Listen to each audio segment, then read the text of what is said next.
17वां अवतार परशुराम, ये भगवान का आवेशावतार माना जाता। जब जब शासन व्यवस्था अहंकारी, भ्रष्ट हुई, अत्याचारी हुई, तो फिर एक क्रोधावेश तो होता ही है सज्जनों के मन में। तो उन सज्जनों का जो कलेक्टिव आक्रोश है वही परशुराम है। याद रहे, परशुराम चिरंजीव है। अश्वत्थामा बलिहि व्यास हनुमांश्च विभीषण कृपः परशुरामश्च सप्तैते चिरजीविना। परशुराम चिरंजीवी है, इसलिए जहां जहां इस प्रकार की शासन व्यवस्था बिगड़ेगी, भ्रष्ट बनेगी, अत्याचारी बनेगी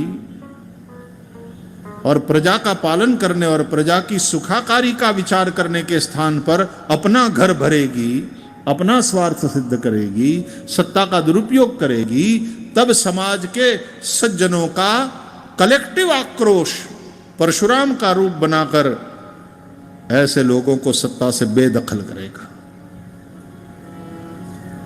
ऐसे लोगों को सत्ता से दूर करेगा। तो कहते हैं भगवान ने, परशुराम ने 21 बार पृथ्वी को नक्षत्री किया,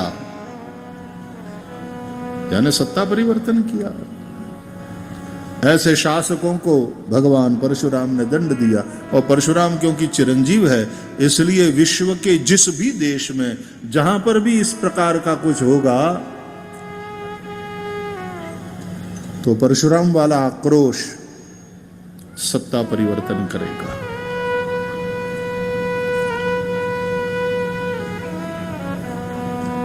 भगवान परशुराम के पास ज्ञान है, भगवान परशुराम के पास शौर्य है, भगवान परशुराम के पास तपस्या है, भगवान परशुराम के पास त्याग है, भगवान परशुराम के पास इंद्रिय संयम है।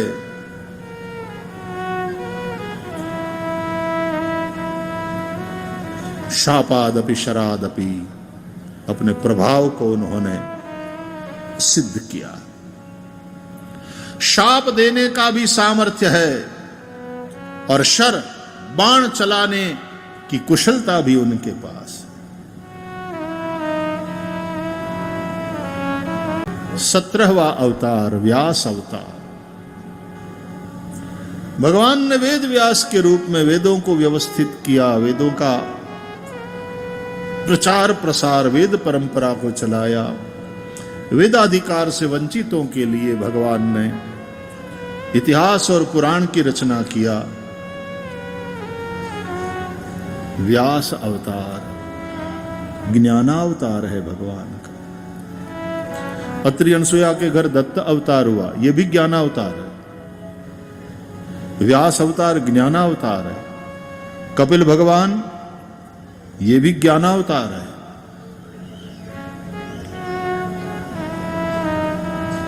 18वां अवतार मर्यादा पुरुषोत्तम भगवान श्री राम। धर्म केवल पोथियों में लिखा रह जाए ऐसी बात नहीं, राम जी ने उस धर्म का आचरण करके एक आदर्श प्रस्तुत किया। इसलिए रामो विग्रहवान धर्म ऐसा कहा गया। राम धर्म का मूर्तिमंत रूप है। 19 और 20वां अवतार बलभद्र और श्री कृष्ण के रूप में। 21वां अवतार बुद्ध, 22वां कल्कि होगा, होने वाला है।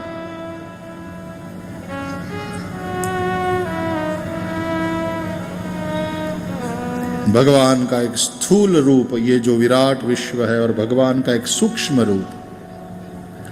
या तो इसमें अभी हरि अवतार और हयग्रीव अवतार की बात नहीं आई। भागवत में अवतारों की चर्चा यहां प्रथम स्कंद में, दूसरे स्कंद में, आगे चल के भी आपको अवतारों की चर्चा मिलेगी। और वहां अवतारों का क्रम और नाम, उसमें थोड़ी भिन्नता भी मिलेगी। तो वहां भागवतकार कहते हैं अवतारा असंख्यया, अवतार असंख्य है, 24 ही है ऐसी बात नहीं, भागवत में 24 अवतारों की चर्चा। और कई लोग तो 24 में से भी 10 को मुख्य मानते हैं, तो 10 अवतार की बात करते हैं। मत्स्य, कूर्म, वराह, नृसिंह, वामन, परशुराम, राम, कृष्ण, बुद्ध, कल्कि, 10 अवतार की बात करते हैं। इन अवतारों की जो कथा है श्रीमद् भागवत की कथा, उन अवतारों को भजने वाले भक्तों की कथा जिसमें है वो है भागवत। भगवान वेद व्यास जी ने देवर्षि नारद की प्रेरणा से इसकी रचना करी। भागवत की रचना करने से भगवान व्यास जी को परम शांति, परम संतोष हुआ। उन्होंने अपने पुत्र सुखदेव को भागवत पढ़ाया। सुखदेव परमहंस है लेकिन कोरे ज्ञानी नहीं है, उनके हृदय में भगवान की भक्ति भी है। इसलिए सुखदेव जी ने भागवत का अध्ययन किया। नहीं तो ज्ञानी पुरुषों को अब पढ़ने लिखने की क्या आवश्यकता है, लेकिन हृदय में क्योंकि प्रेम भक्ति थी इसलिए उन्होंने अपने पिता से भागवत का अभ्यास किया और फिर उन्होंने गंगा के तट पर जाकर राजा परीक्षित को सुनाया। परीक्षित के जन्म कर्म की कथा सुनाया है। देखो, परीक्षित जैसा भगवत भक्त पुत्र पैदा होता है तो पुरखों के कुछ पुण्य के फलस्वरूप। तो परीक्षित के पुरखे कैसे कैसे हुए, भागवत में यहां 3 परम भागवत स्त्रियों और 3 परम भागवत पुरुषों की चर्चा है। परीक्षित के पूर्वज पितामह भीष्म परम भागवत है, अर्जुन जी परम भागवत है, अभिमन्यु परीक्षित के पिता बड़े वीर पुरुष, कुंता जी परम भागवत महिला है,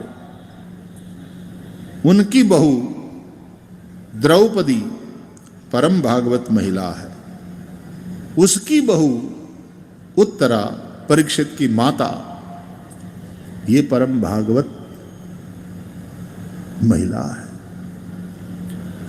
तो ऐसे सभी पूर्वजों के पुण्य के फल स्वरूप परीक्षित जैसा भगवत भक्त पुत्र हुआ, जिसकी मां के गर्भ में अश्वत्थामा के ब्रह्मास्त्र से भगवान द्वारकाधीश श्री कृष्ण ने रक्षा करी थी।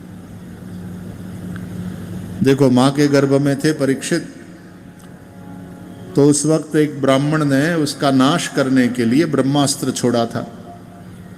किस ब्राह्मण ने? अश्वत्थामा ने।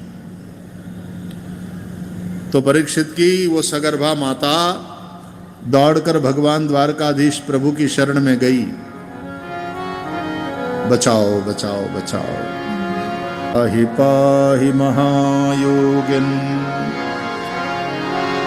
देवदेव जगत्पते, नान्यं त्वदभयं पश्ये यत्र मृत्युः परस्परम्, पाहि पाहि महायोगिन।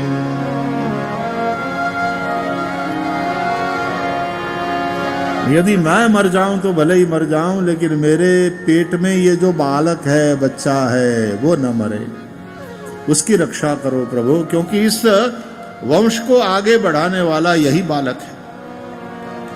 क्योंकि द्रौपदी के 5 पुत्रों को अश्वत्थामा ने मार डाला था और सुभद्रा का बेटा अभिमन्यु कुरुक्षेत्र के युद्ध में वीर गति को प्राप्त हो गया था। अब इस वंश को आगे बढ़ाने वाला यही बालक है। और क्योंकि इस वंश में आपकी भक्ति, आपकी सेवा की परंपरा है, वो परंपरा चलती रहे, इसलिए इस वंश की रक्षा करो। केवल पुत्र मोह के चलते एक मां भगवान की स्तुति कर रही है ऐसी बात नहीं है। वैष्णव भी संतान चाहता है, ठाकुर जी से मांगता है हमारे घर में पुत्र हो, और मांगना चाहिए, उसमें कोई बुराई नहीं है। क्यों? क्योंकि हमारी ये धर्म परंपरा, आपकी भक्ति की, आपकी सेवा की जो परंपरा है वो चलती रहे, इसलिए हमको पुत्र दो। उत्तरा ने कहा रक्षा करो, रक्षा करो। तब भगवान उत्तरा के श्वास के द्वारा उत्तरा के उदर में प्रवेश करके अश्वत्थामा के ब्रह्मास्त्र से उत्तरा के गर्भ की रक्षा करते हैं। केवल परीक्षित की ही मां के गर्भ में भगवान ने रक्षा करी ऐसी बात नहीं, हम सब की रक्षा मां के गर्भ में भगवान ही करते हैं। देखो 9 महीना मां के गर्भ में हम सब रहे, इतनी संकरी जगह में, और फिर अंत में तो औंधे मुंह लटके।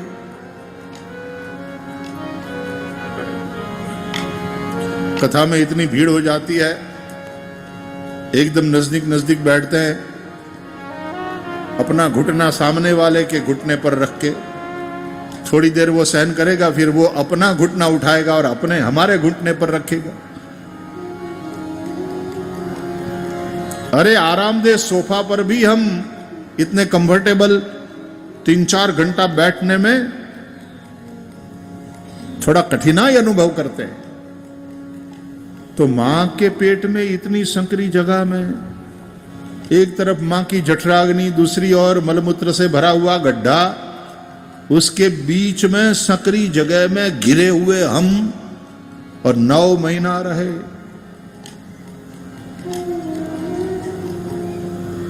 वहां किसने हमारी रक्षा करी? मां के गर्भ में जीव मात्र की रक्षा भगवान ही करते हैं। परीक्षित का जब जन्म हुआ तो परीक्षित अपने आसपास के लोगों को देखकर परीक्षा करने लगे, ये वो तो नहीं है जिन्होंने मां के गर्भ में मेरी रक्षा करी? नाम हो गया परीक्षित। और जब भगवान द्वारकानाथ स्वधाम पधारे और पांडवों ने स्वर्गारोहण किया तो फिर परीक्षित राजा बने। इरावती के साथ उनका विवाह हुआ, जन्मेजय आदि पुत्र हुए। परीक्षित ने अश्वमेध यज्ञ के द्वारा ईश्वर का यजन किया, और द्वारकाधीश प्रभु जब स्वधाम पधारे तो द्वापर युग का अंत हुआ और कलयुग का प्रारंभ हुआ। तो राजा परीक्षित इतने प्रतापी और महापराक्रमी राजा थे कि उन्होंने कली को भी वश में कर लिया। कली को अपने राज्य में बहुत ज्यादा हिलने डुलने और फैलने की आजादी नहीं दी, कंट्रोल किया। कुछ एक स्थानों में कली को रहने की आज्ञा दी। जुआ, शराब, व्यभिचार, हिंसा, पैसा,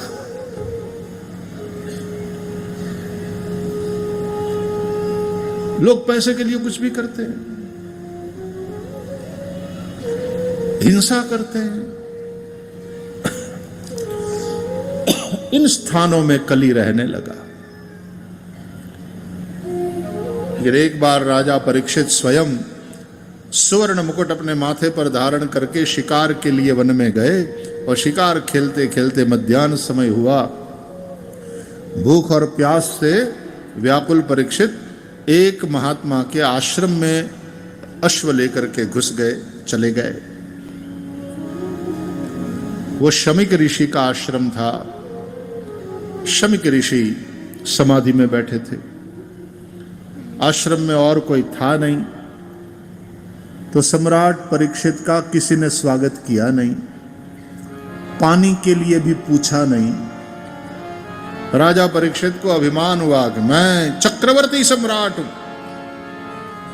और यहां इस आश्रम में कोई मुझे पूछता तक नहीं। क्रोध आया, ये ऋषि समाधि का ढोंग कर रहा है। देखो, जब सत्यानाश होने वाला होता है ना, तो साधु संतों के ऊपर भी गुस्सा उतरता है। संतों के अंदर भी हम मिथ्या आरोप करने लगते हैं।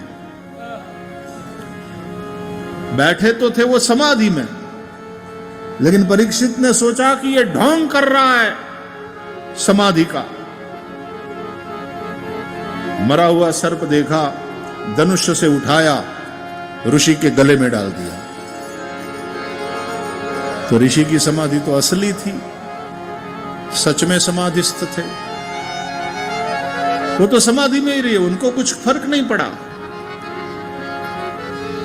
क्रोध में राजा परीक्षित वहां से चले गए। अब यह दृश्य किसी ने देखा तो ऋषि का बेटा कौशिकी नदी में स्नान कर रहा था, वहां जाकर उसको बताया कि ए श्रृंगी, तू यहां नदी में नहा रहा है और वहां तेरे पिता शमिक ऋषि के गले में किसी राजा ने सर्प डाल दिया। सुनकर श्रृंगी को क्रोध आया, राजा ने यह काम किया? मेरे पिता तो समाधि में बैठे, मेरे निरपराध पिता के गले में सर्प डाला। लगता है ये राजा सत्ता के अभिमानी बन गए। कृष्ण परमात्मा के स्वधाम जाने के बाद इस धरती पर शासन करने वाला कोई योग्य राजा नहीं रह गया। इन राजाओं के पास सत्ता का बल है तो हम ऋषियों के पास तपस्या का बल है। आज मैं दिखाऊंगा और अपने तप के बल से शासन करूंगा। क्रोध में ताम्राक्ष हुए उस ऋषि बालक ने कौशिक्याप उपस्पृश्य वाक वज्रम विससर्जः, कौशिकी नदी का जल हाथ में लेकर वाक वज्र छोड़ा। वाणी रूपी वज्र यानी शाप दिया। इति लंघित मर्यादम तक्षकः सप्तमे हनि दक्षन्ति स्म कुलांगारम। जिसने मर्यादा का उल्लंघन करके मेरे निरपराध पिता के गले में मृत सर्प डाल दिया, उस राजा को आज से 7वें दिन जीवित सर्प तक्षक डसेगा, उसकी मृत्यु होगी। याद रहे, दुर्जनों को दंड देने जैसा कोई पुण्य नहीं, लेकिन गलती में किसी सज्जन को हमने दंड दे दिया, सज्जन के प्रति दुर्व्यवहार किया, तो उसके जैसा कोई पाप नहीं और वो भुगतना पड़ता है। शाप मिला राजा परीक्षित। राजा परीक्षित घर पर आए, उन्हें पता नहीं है। जैसे घर पर आकर के अपने मस्तक से वो सोने का मुकुट हटाया तो माथे पर जो कली सवार था वो हट गया। कलयुग के प्रभाव से राजा का मस्तक मुक्त हो गया। और राजा स्वभाव से तो ऋषियों और ब्राह्मणों के भक्त ही थे, भगवान के भक्त हैं। अपने किए का स्मरण हो आया। राजा परीक्षित पछताया कि ये मैंने क्या किया, मैंने अपने कुल को कलंक लगाया। हमारे कुल में जहां भगवान द्वारकानाथ श्री कृष्ण की कृपा सद्या बनी रहती है, अरे मैं भी कृष्ण कृपा का ही परिणाम हूं। आज मैंने जो प्रभु ब्रह्मण्य देव है, नमो ब्रह्मण्य देवाय, एक ब्राह्मण एक ऋषि का मैंने अपराध किया,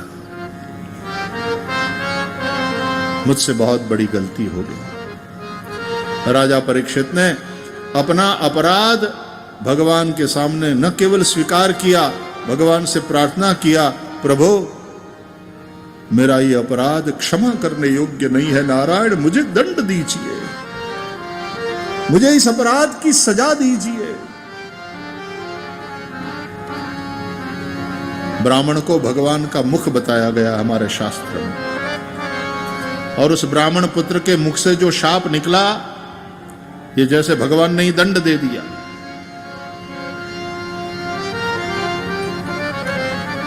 राजा परीक्षित को पता चला कि मेरे अपराध के चलते ऋषिपुत्र ने मुझे शाप दिया है, 7वें दिन तक्षक के डसने से मेरी मृत्यु होगी। परीक्षित बहुत प्रसन्न हुए, मुझे मेरे किए की सजा मिल गई। देखो, इसलिए राजा परीक्षित परम भागवत है, भक्त हैं। कभी कभी भक्तों से, सज्जनों से भी कोई अपराध बन जाता है, उनकी मानसिकता अपराधी नहीं होती, लेकिन अपराध बन जाता है अनजाने में या किसी के प्रभाव में बन जाता है अपराध। तो सज्जन वो है, पहले तो अपना अपराध स्वीकार कर लेता है और दूसरा अपने अपराध की सजा स्वयं चल करके मांगता है। हमारी स्थिति यह है कि दूसरों के अपराध के लिए हम जज बन जाते हैं और अपने से, खुद से कोई अपराध बन जाए तो हम वकील बन जाते हैं। हाँ जी, अपने अपराध के लिए वकील बन जाते हैं और बचाव में उतर आते हैं, डिफेंस में। और दूसरों से कोई अपराध बन जाए तो हम जज बन जाते हैं। सज्जन वो है जो दूसरों के अपराध के प्रति उदारता और करुणा से भरा रहता है। ठीक है भैया, ठाकुर तुझे माफ करे। और अपने अपराध के प्रति कठोर रहता है कि मेरे से ये हुआ ही क्यों, हे नारायण मुझे सजा दो, मुझे दंड दो। जब राजा परीक्षित को पता चला कि मुझे शाप हुआ है, प्रसन्न हुए। परीक्षित ने तो ये सोचा कि ऋषिपुत्र ने मुझे शाप नहीं दिया है, मुझे सावधान किया कि राजन तुम्हारी जिंदगी के अब 7 ही दिन शेष बचे हैं, सावधान हो जाओ। भैया कल की किसी को खबर नहीं है, और तब कोई आकर के ये कह दे कि 7 दिन तो तुम हो, हम उसके आभारी होते हैं। अरे जो सांस छूटी वो फिर से हम भर पाएंगे कि नहीं, ले पाएंगे कि नहीं, ये भी भरोसा नहीं। क्या भरोसा है इस जिंदगी का, साथ देती नहीं ये किसी का।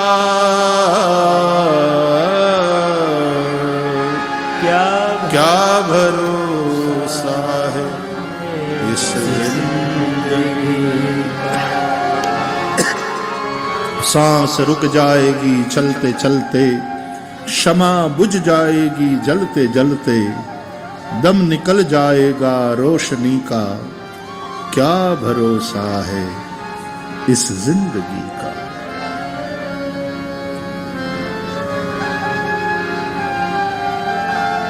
किसको पता।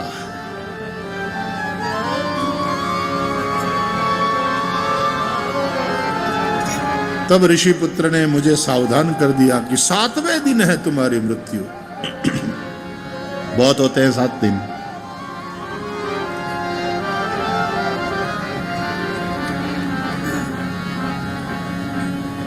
दो सेकंड की कीमत क्या होती है। वो ट्रेन अकस्मात से बाल बाल बचा हो 2 सेकंड के लिए, उससे पूछो। टकराते बचा, निकल गया, केवल 2 सेकंड का फासला, मौत निकल गई। तो 7 दिन है मेरे पास। तो ऋषिपुत्र ने बड़ी कृपा की। Now this is positive thinking. तब शाप भी वरदान बन जाता है।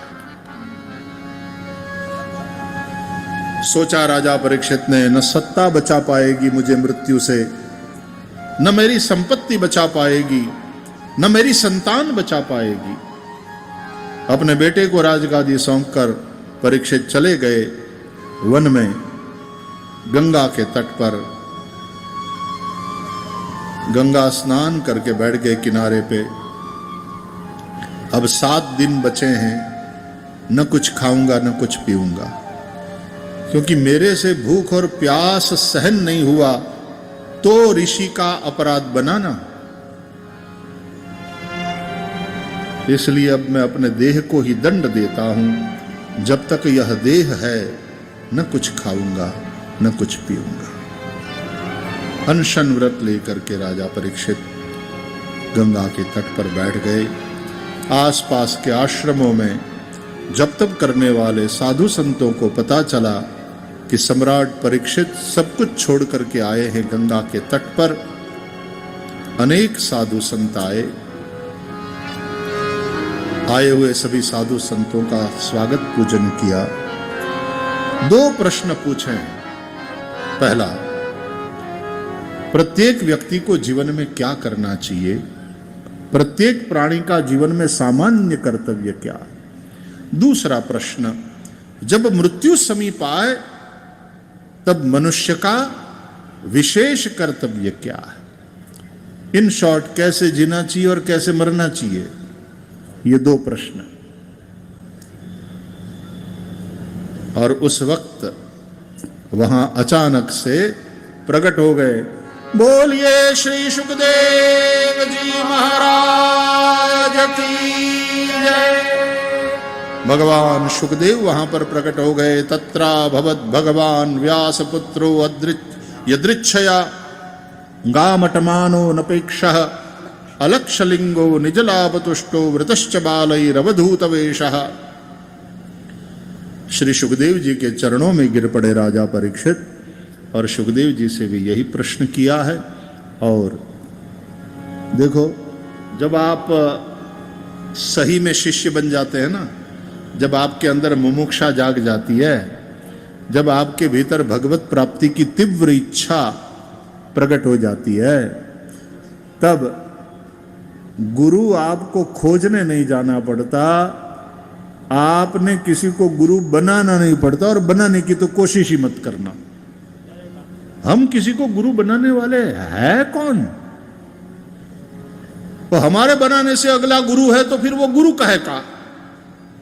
वो अपनी गुरुता से गुरु है, हमारे बनाने से नहीं। उनको हमने गुरु बनाया, बड़ी कृपा की महोदय। अरे वो अपनी गुरुता से गुरु है। तुम बनना ही चाहते हो तो उनके शिष्य बनो। अर्जुन जी ने श्री कृष्ण से यही कहा कुरुक्षेत्र में, शिष्यस्तेहम शाधिमाम त्वाम प्रपन्नम। नारायण में आपका शिष्य हूं, गुरु मुझे शिष्य के रूप में स्वीकार करो।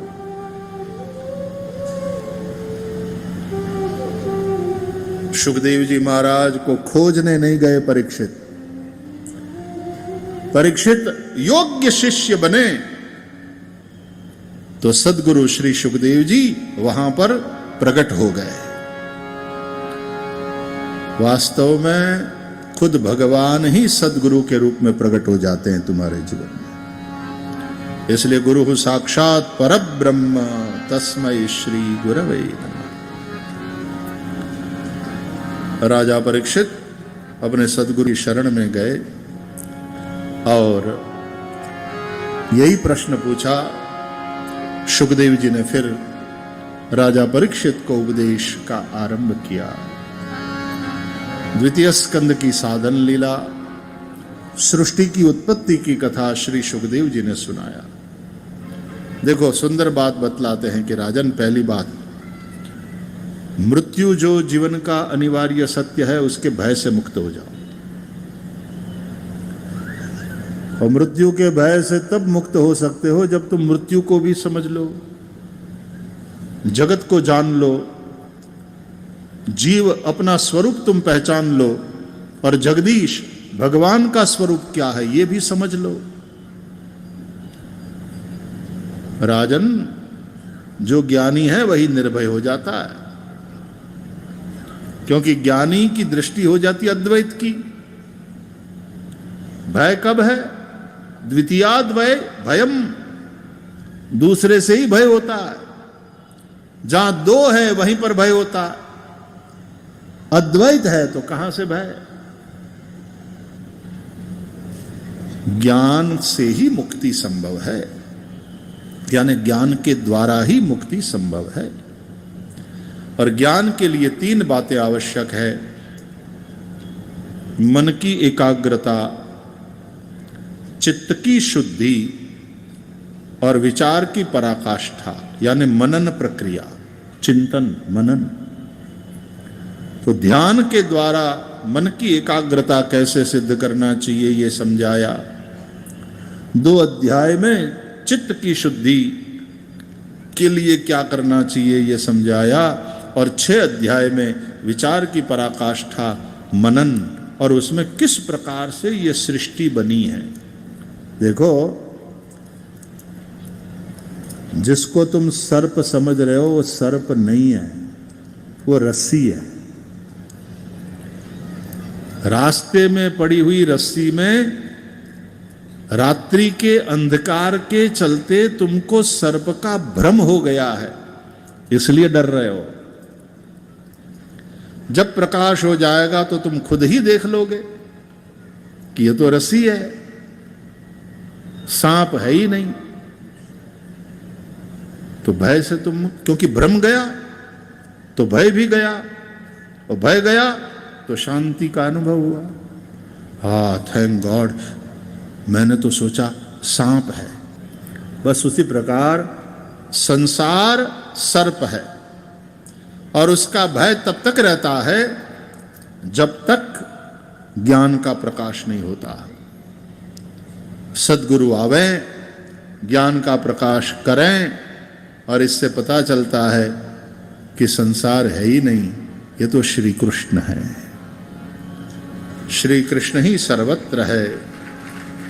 सिय राम मैं सब जग जानी, करऊ प्रणाम जोरी जुग पार। और उससे मैं भी अलग नहीं हूं।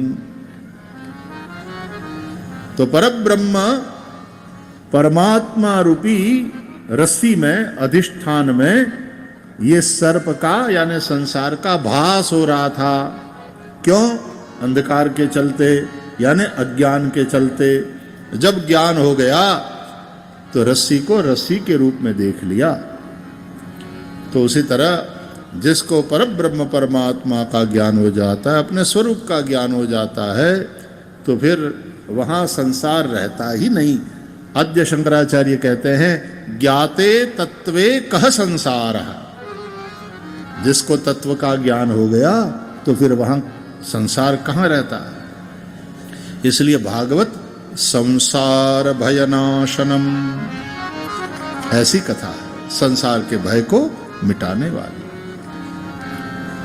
तो फिर तीसरा और चौथा स्कंद वो विदुर मैत्रेय के संवाद के रूप में सुनाया गया। ये तृतीय स्कंद सर्ग लीला है और चौथा स्कंद विसर्ग लीला है। देखो, भागवत को आप ध्यान से पढ़ो। कितने लोगों ने पूरी भागवत पढ़ी है? हाथ उठाओ। पूरी भागवत घर पे पढ़ी हो ऐसे लोग हाथ उठाओ जरा। पीछे वाले कोई, आगे 2-3 हाथ तो उठे।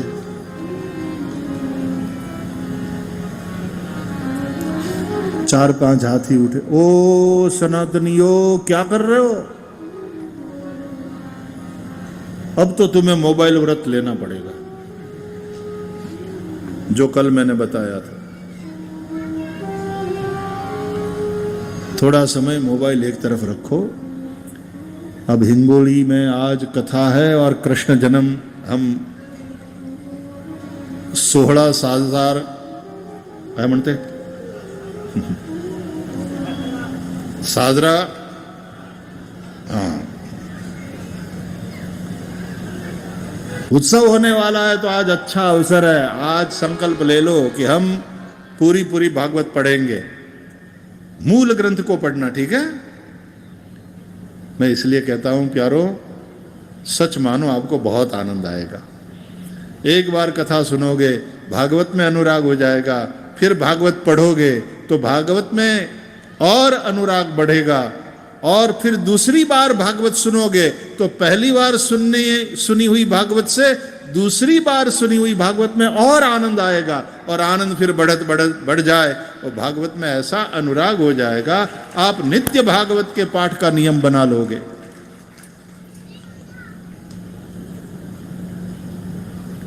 कहते हैं व्यास जी, क्षणार्धम क्षेमार्थम पिबत शुक गाथा तुलसुधाम परीक्षित साक्षी यत् श्रवणगत मुक्त्युक्ति कथने।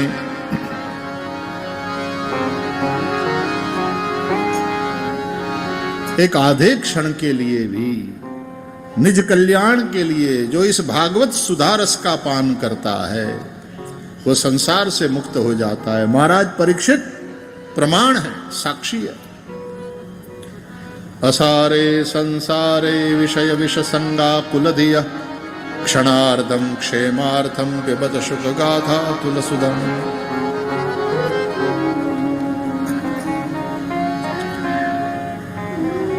जिंदगी जा रही है प्यारो, असार संसार में तुम दिन रात तुम्हारी सांसें चल रही हो और सांसों को खो रहे हो।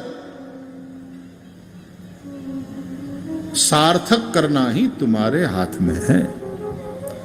बाकी तो जिंदा रहना है तो सांसें तो चलती रहेगी, लेकिन सांसें व्यर्थ न जाएं, वेस्ट न हो जाए।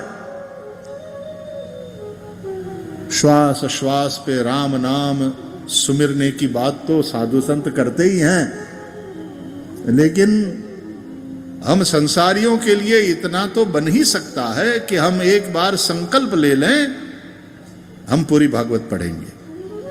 जब भागवत पूरी हो जाए तो फिर रामायण उठाओ। पूरी रामायण कितने लोगों ने पढ़ी? पूरी रामायण। हाँ, इसमें कुछ ज्यादा हाथ उठे, अच्छी बात है। सुंदरकांड और हाथ उठ गए, वेरी गुड। हनुमान चालीसा, पूरा पंडाल, ऑलमोस्ट। श्री राम जय राम जय जय राम। वाह, बोलिए सत्य सनातन धर्म की जय। श्रीमद् भागवत महापुराण की जय। पंढरीनाथ महाराज की जय। पूरी भागवत पढ़ लेना एक बार, बहुत आनंद आएगा। एक बार कथा सुनने के बाद जब भागवत पढ़ोगे बहुत आनंद आएगा। और फिर से मैं कहता हूं, भागवत पूरी पढ़ने के बाद फिर जब भागवत की कथा कहीं चल रही हो सुनने जाओगे और आनंद आएगा। तो सुनने के चलते पढ़ने में ज्यादा आनंद आएगा, और जितना पढ़ोगे सुनने में ज्यादा आनंद आएगा। ये ऐसे ही नहीं कह रहा हूं, आप करके देखना। और क्यों कह रहा हूं? क्योंकि आप इतनी बड़ी संख्या में और इतने अनुशासन के साथ भगवान की कथा सुन रहे हैं।